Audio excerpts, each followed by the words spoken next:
been a professional naturalist, writer, photographer, and tour leader for 40 years. He has written 7 books about wildlife and natural history, created dozens of nature trails with self-guiding booklets, led thousands of nature walks and slide presentations, and conducted wildlife surveys for state parks, nature centers, and private natural areas. His photos have appeared in hundreds of magazines, textbooks, field guides, and museums, and he lives in DeLand, Florida. John, thank you very much. Thank you, everyone.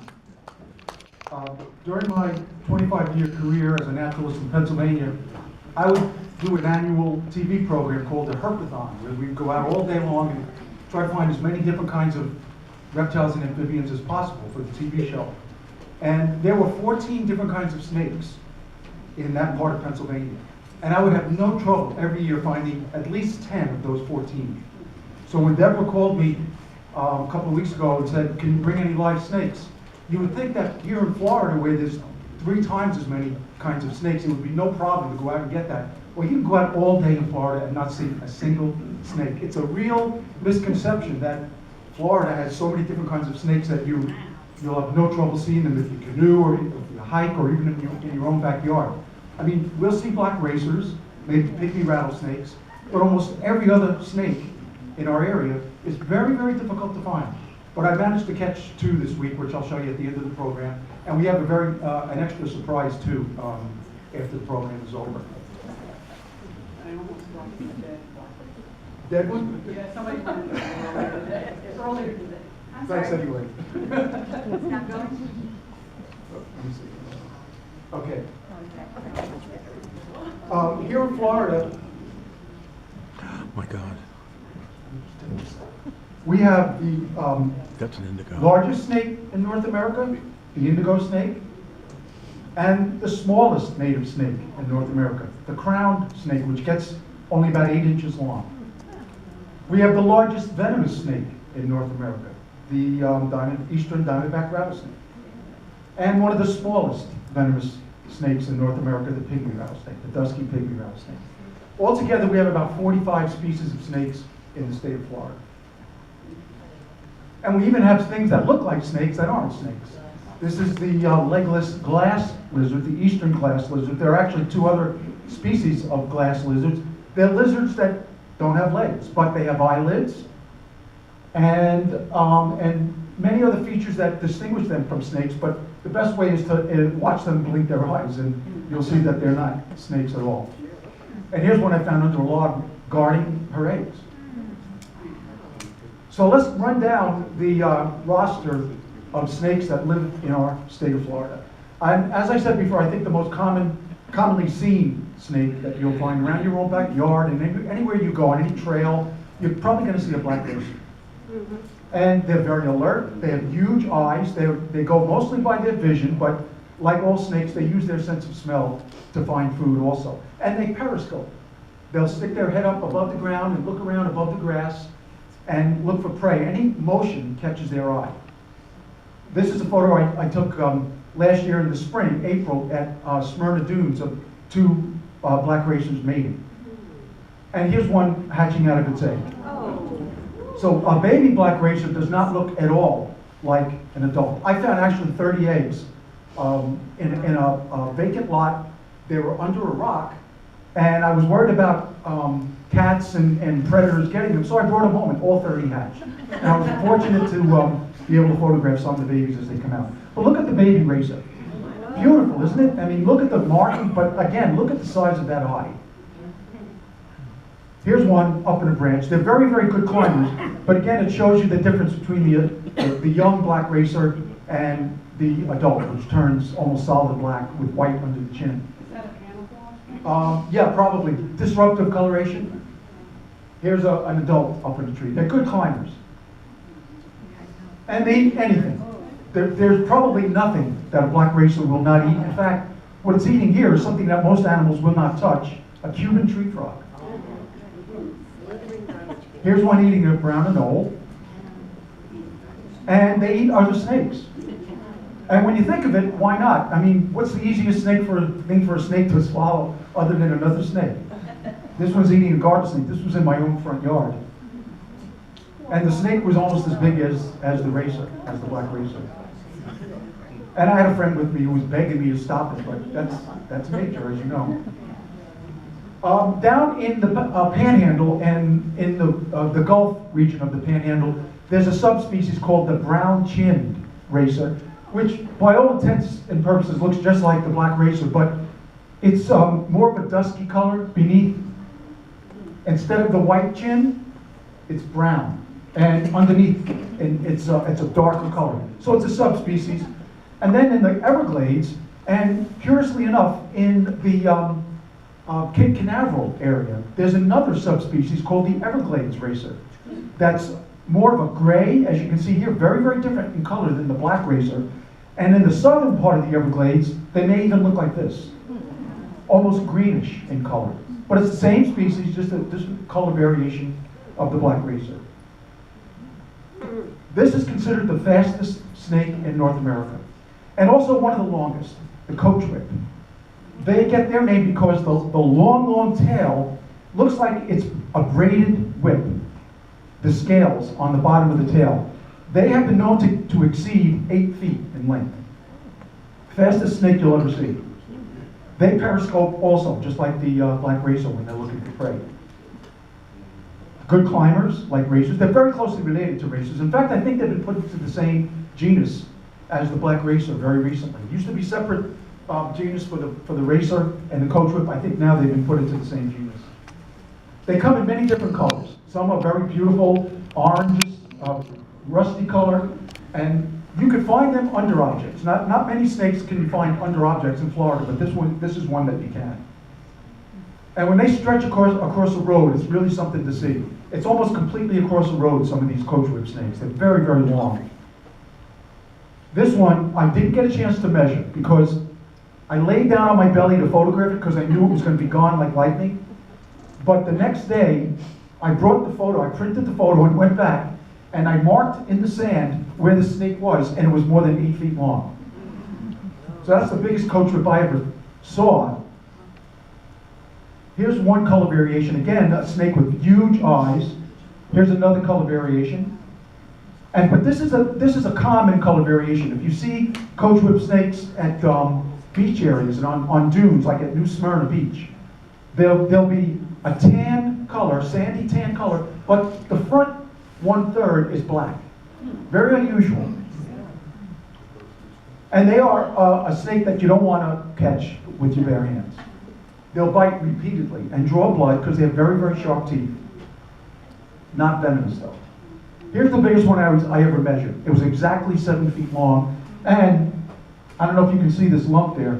It had probably just finished eating a cotton rat. And whenever I measure snakes or photograph them, I let them go immediately. But I like to keep records of the condition of the snake and where it was, and I send my records into the state of Florida and other organizations that are keeping track of these things. And Coachwhip snakes, like racers, will eat just about anything. In fact, this is a small one, and it's eating a Carolina wolf spider, which is one of the largest spiders in the eastern United States, swallowing a Carolina wolf spider. The biggest snake in North America, and unfortunately one of the rarest snakes, is the Indigo Snake. They're very, very shiny black in color, and in the right light they actually do look bluish, indigo color, and they have usually a lot of reddish on the mouth and underneath the chin in some cases. And when I first moved to Florida, I saw 7 different indigo snakes in a year and a half right around where I lived. And it's been 4 years since I've seen one now. The development is going on at an accelerated pace now, and the indigo snake is in big, big trouble. When they defend themselves, they bluff a lot, they hiss, and they flatten their body laterally. Not flattened like a hognose snake might do, but they flatten their body laterally, and they hiss a lot, like this one is doing. And they may open their mouth, but they're not a very aggressive snake. I have been bitten by a couple of indigo snakes, and it's not a fun thing. They have a big, big head, big mouth, but they're not as aggressive as Coachwhips or black racers. And this is a series of photos that a friend of mine took just right practically in my own backyard. He was walking on a trail and a racer, a black racer, came shooting over to him and then veered off the trail, and right behind was an indigo snake. And the indigo snake caught him. Here's the indigo snake mouth latching on to the black racer. And here's the black racer with his mouth open, about to bite the indigo snake. No, and here's the indigo snake starting to swallow the racer. This is the racer's head right there. So he got around there and then just swallowed him like a big thing of spaghetti. But it was an amazing thing for this guy to capture in pictures. You'd never come across something like that in nature. An indigo snake actually capturing its prey and swallowing it. But they'll do that to rattlesnakes too, folks. They are champion snake eaters, including diamondback rattlesnakes. They're so large. One day I was walking on a road right near my house, and this thing crawled out of the woods. And I took a picture, and then I crept closer and closer. I knew it was the biggest snake I ever saw in my life. And I managed to get it and measure it. And this is it. And it was exactly 8 feet long. And I later found out from people in the Orange Society that it was probably the biggest indigo snake measured in the United States in maybe 50 years. And Freddie Antonio, the former director of the Orange Society, is here tonight. And, he may be able to give me more information about whether that's true or not. But it was certainly the biggest snake. And I called a couple of people from the Orange Society. They came and photographed it. And in fact, there's one photograph. This is a photograph that one of the members took of me photographing the indigo snake before I released it in the exact same spot where I caught it. But I measured it twice, and I did not stretch it out, because I don't like to hurt snakes when I do that, but just very gently stretching it out on a slab of concrete, both times was 96 inches. But if I had taken a tape recorder and, a tape measure and done it, I probably would have gotten a few more inches out of that snake. Here it is again. Now we have in our area, 3 different kinds of water snakes, of non-venomous water snakes. Nerodia is the genus, Nerodia. Most commonly you'll see this one. This is the Florida water snake, a subspecies of the banded water snake. Usually colorful bands along the side, but they could be dark. They come in many different color variations. Usually you'll see the bands, and when they flatten themselves out, this is how they do it, so they almost look like a water moccasin. Young ones are very much more colorful than the adults. And here's one I found at Mead Gardens in Winter Garden. And I sent this to the Florida State Museum. They had never seen one this color, almost orange or yellowish in color. But that's the same species, the Florida water snake. And here's a young one I found in the Everglades. So they come in many different color variations. The subspecies that's north of us, and just a little bit in the Panhandle, and that goes all the way up into North Carolina, is simply called the banded water snake. And it's more of a reddish band than the ones we have here in Florida.